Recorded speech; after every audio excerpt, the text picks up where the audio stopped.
May something sa storya natin tonight na hindi mapakali.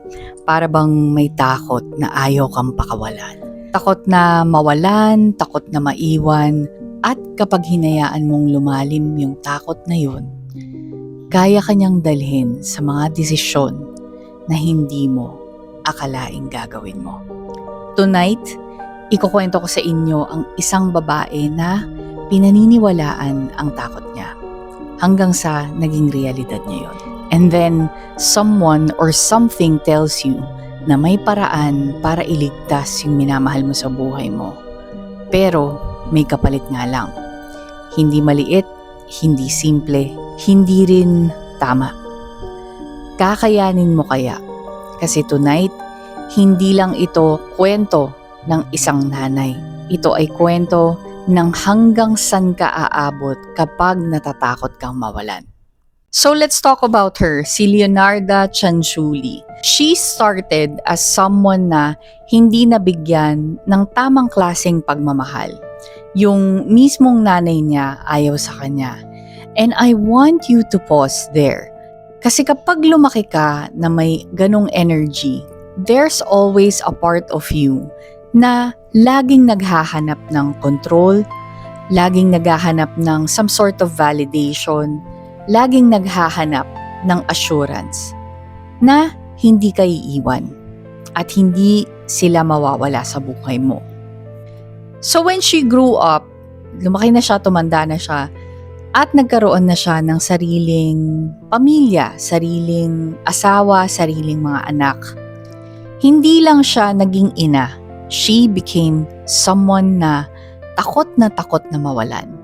Pero eto na yung turning point niya, yung crack sa foundation. Sinabihan siya ng nanay niya, hindi ka magiging masaya. Lahat ng anak mo mawawala sa'yo.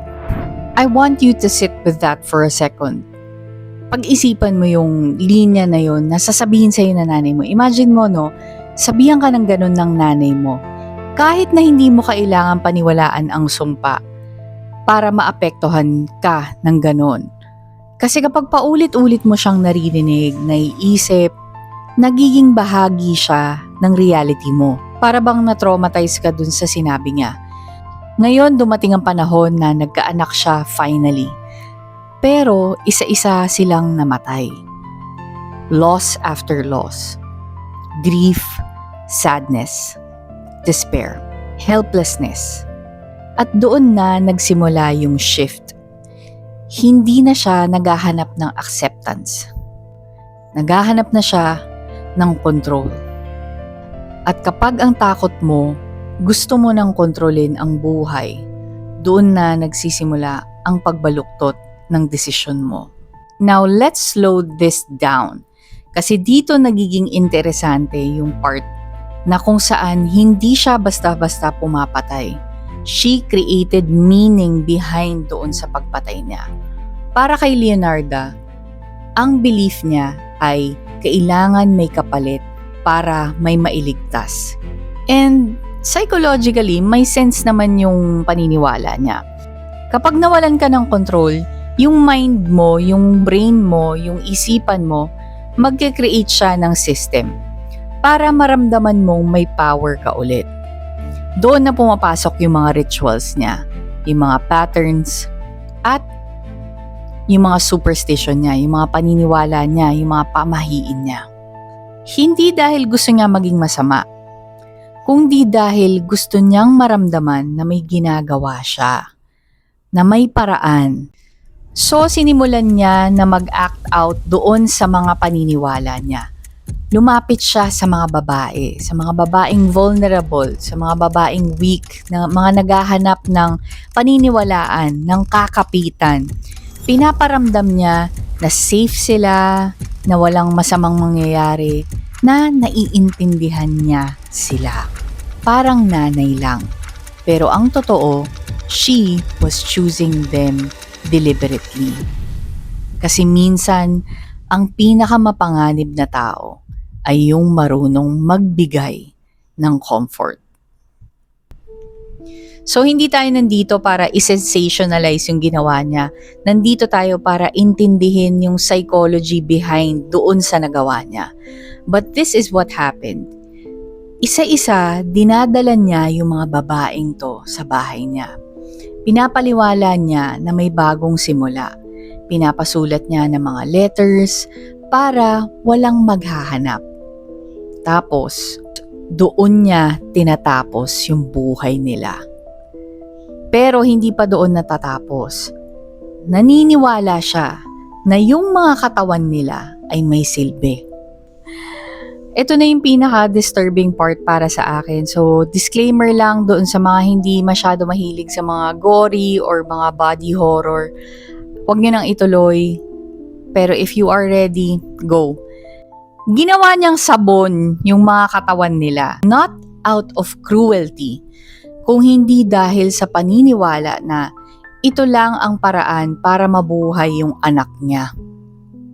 Medyo nagulat ako dun sa pamamaraan niya. Parang ginawa niyang ritual. At dito na nagiging unsettling kasi hindi siya nawalan ng konsensya. Pinalitan niya lang yon ng dahilan. Now, I want you to come back to yourself. Hindi mo kailangan gawin yung ginagawa niya. Of course, sino bang may gustong gumawa ng sabon gawa sa sa mga parte ng mga babae, 'di ba?